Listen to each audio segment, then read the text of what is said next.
opportunity that this institution holds.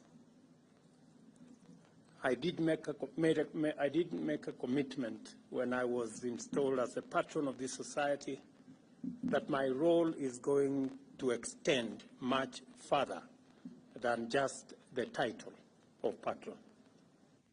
I am interested in understanding the dynamic changes faced by the Kenya Red Cross in its institutional and statutory role, and in particular, the manner in which the government and I can strengthen it. And I have had a robust conversation with the management of this institution, and it's now very clear to me what the government of Kenya needs to do in partnership with the Kenya Red Cross and what the patron can assist and how the patron can assist this institution.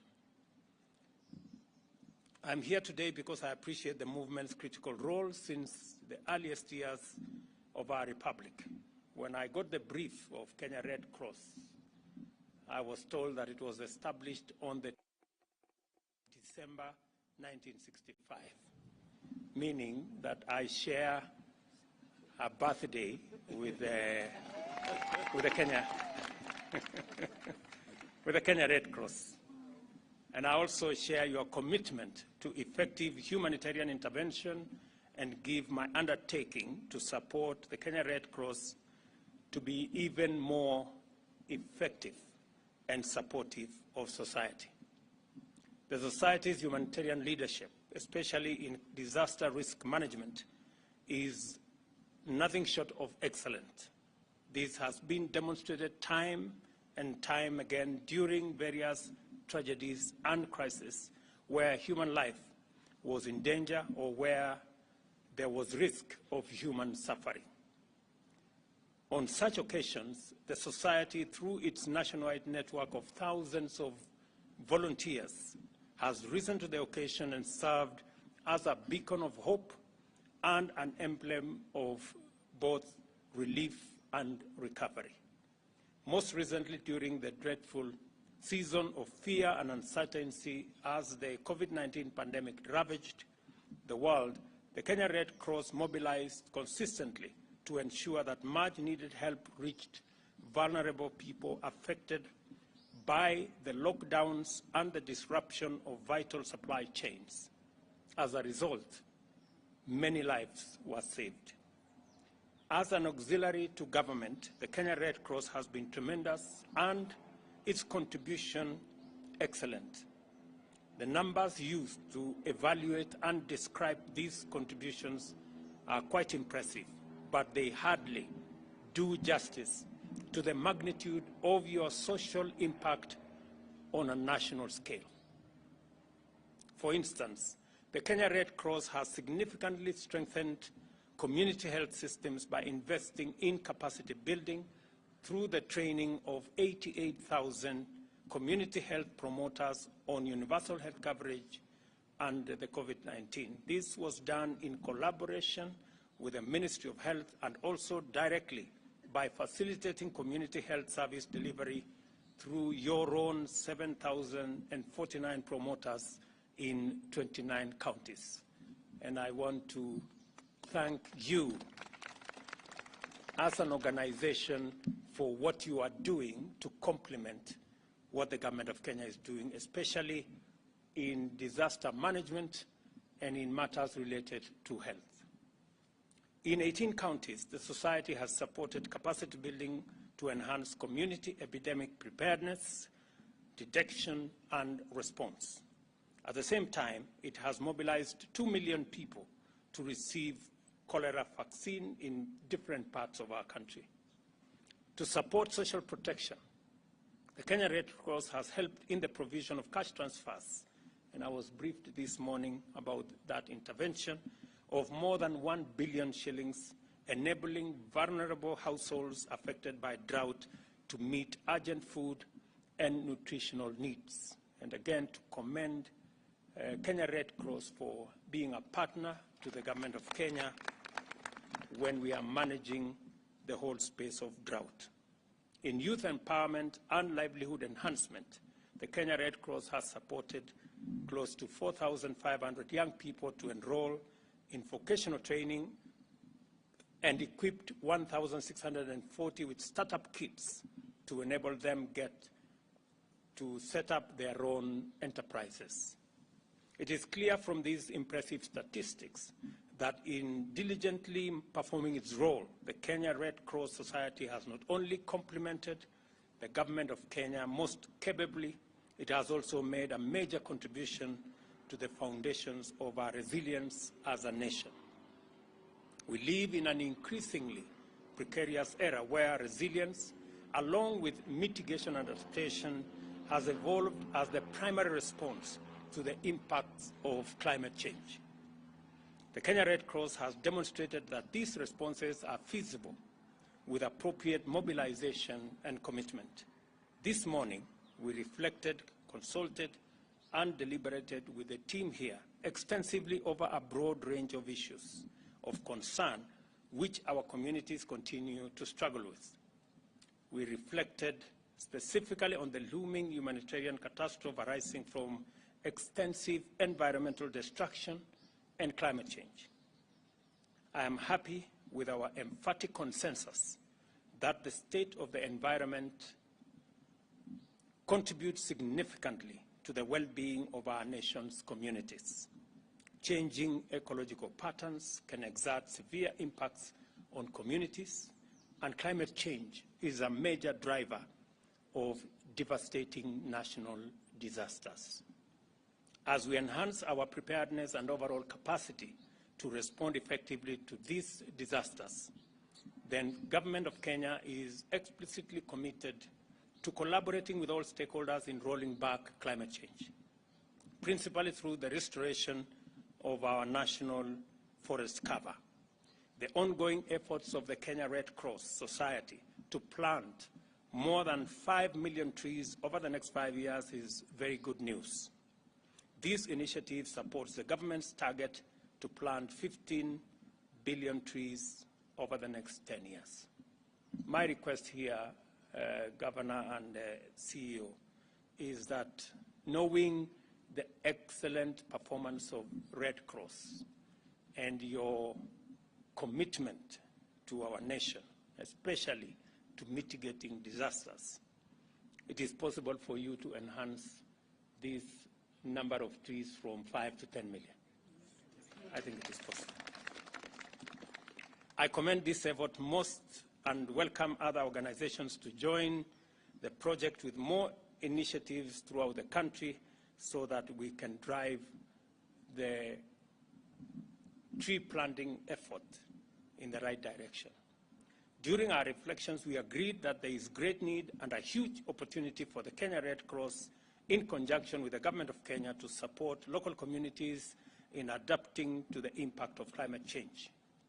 We will therefore advocate and provide support for communities to access global funds dedicated to climate adaptation in terms of what was agreed in COP27 framework, especially on the subject of loss and damage.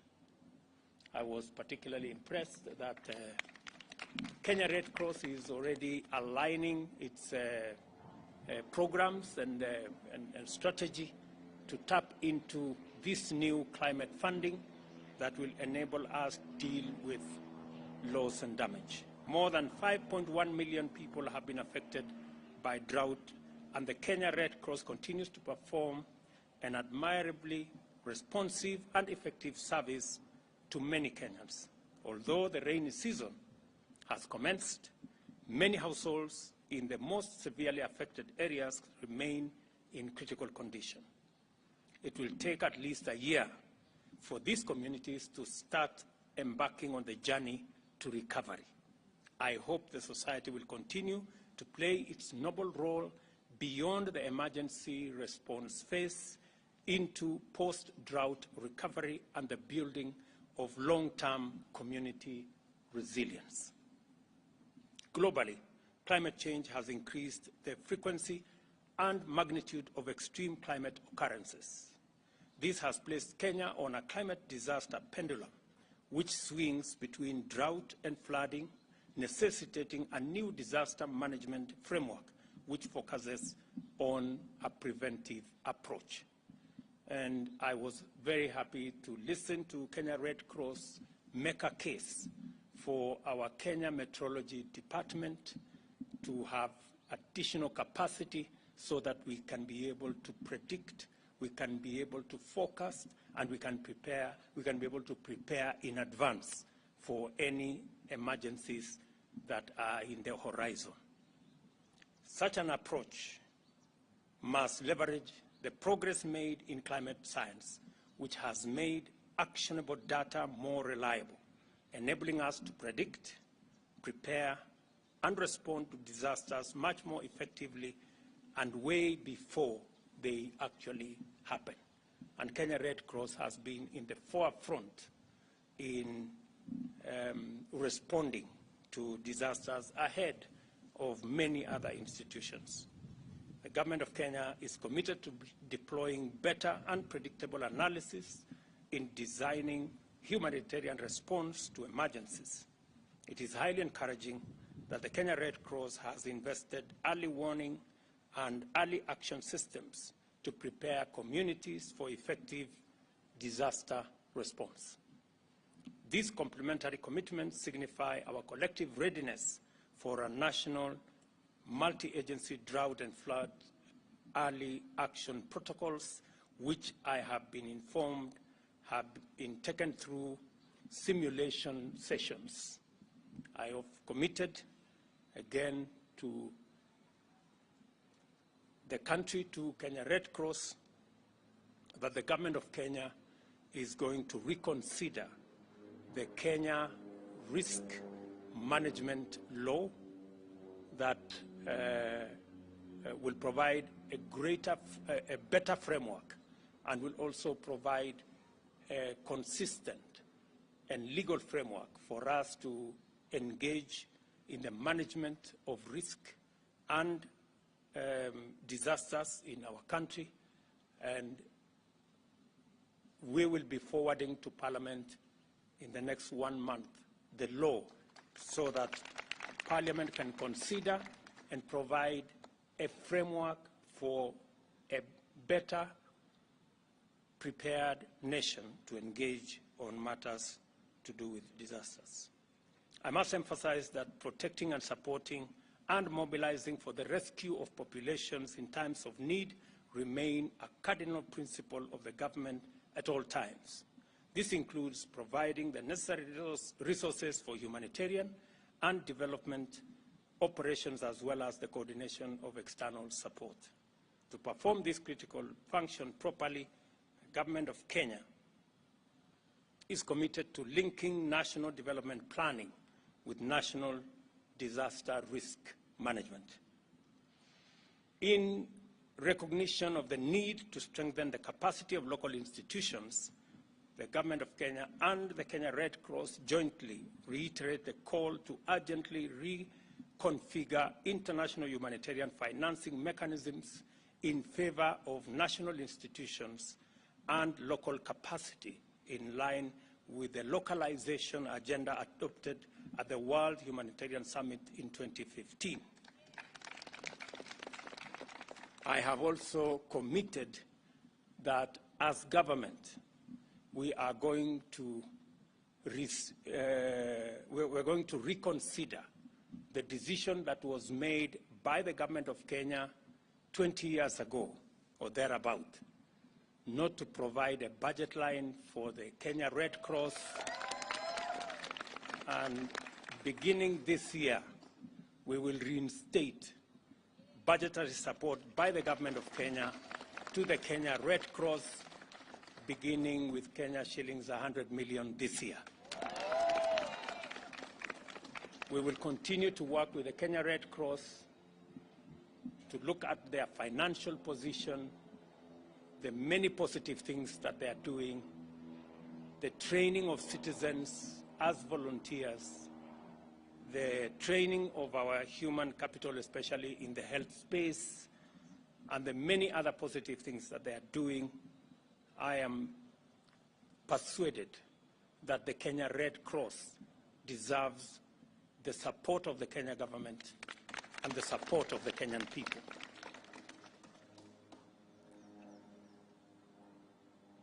I call on all our partners and donors and other stakeholders to join the government of Kenya in supporting the Kenya Red Cross to undertake its auxiliary role in connection with humanitarian matters, enabling the society to perform its role in full, enhances Kenya's standing as a good and kind neighbor in our region that continues to struggle with the unfortunate profile of a troubled neighborhood. I thank the Kenya Red Cross community in its entirety for the warm reception, and I also want to commit to you that the issues that were raised by the management team here in your, what was that center? The center down the road?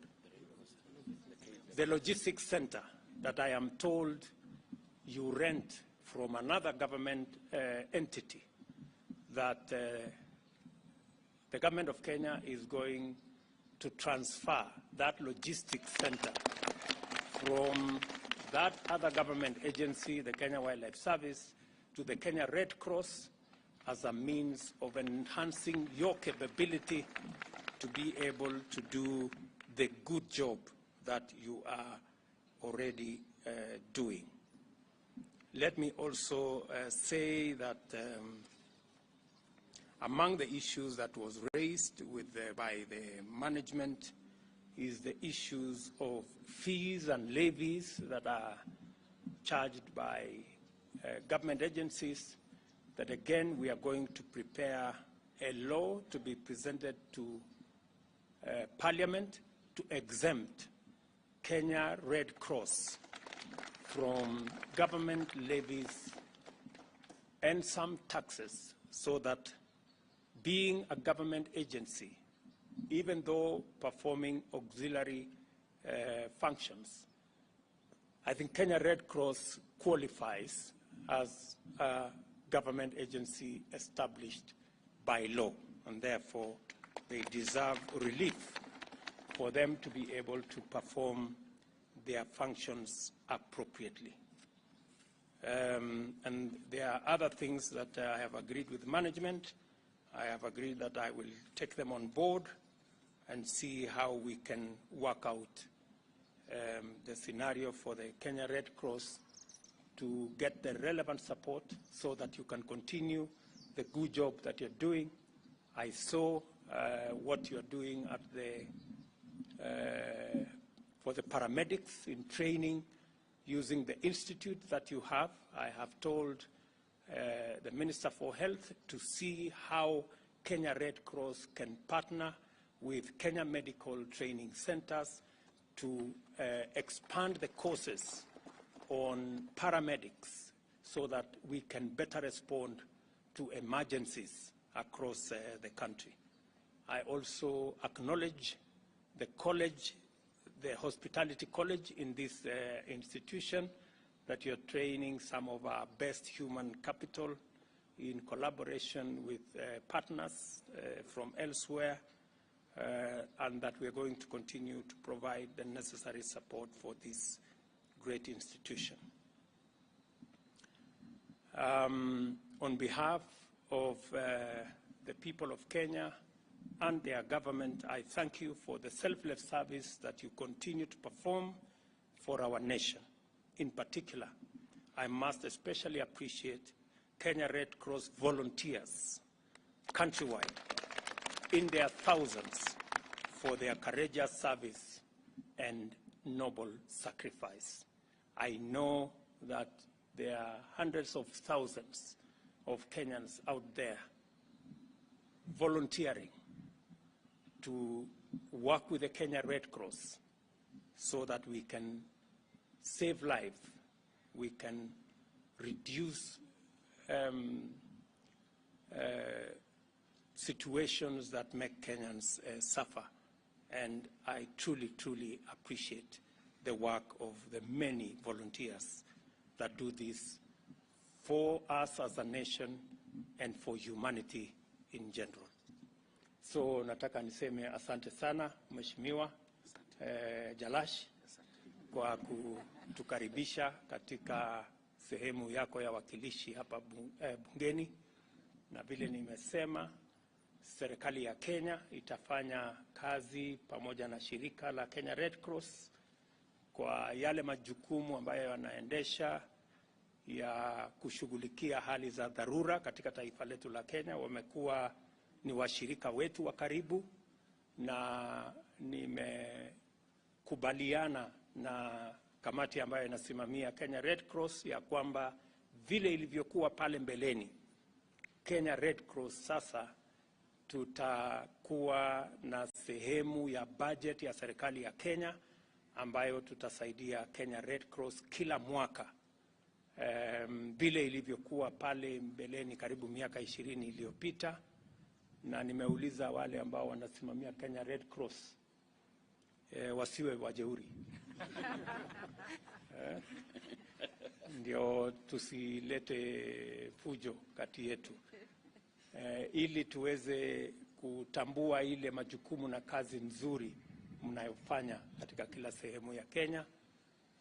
Tumekubaliana pia na hawa viongozi ya kwamba ardhi ambayo mnatumia kama logistics center, badala ya kulipa rent kila mwaka, sehemu ya hiyo ardhi tutawapatia ili muweze kutumia kuendesha jukumu na kazi nzuri mnayofanya kusaidia wananchi wa taifa letu la Kenya. Na Mheshimiwa Jalash ameniuliza vile vile msaidie, kwa sababu nyinyi ndio mko sehemu hii, vijana wa mitaa ya hapa kwa training, ile pia wawe volunteers na waweze kusaidia hali za dharura zikitokea.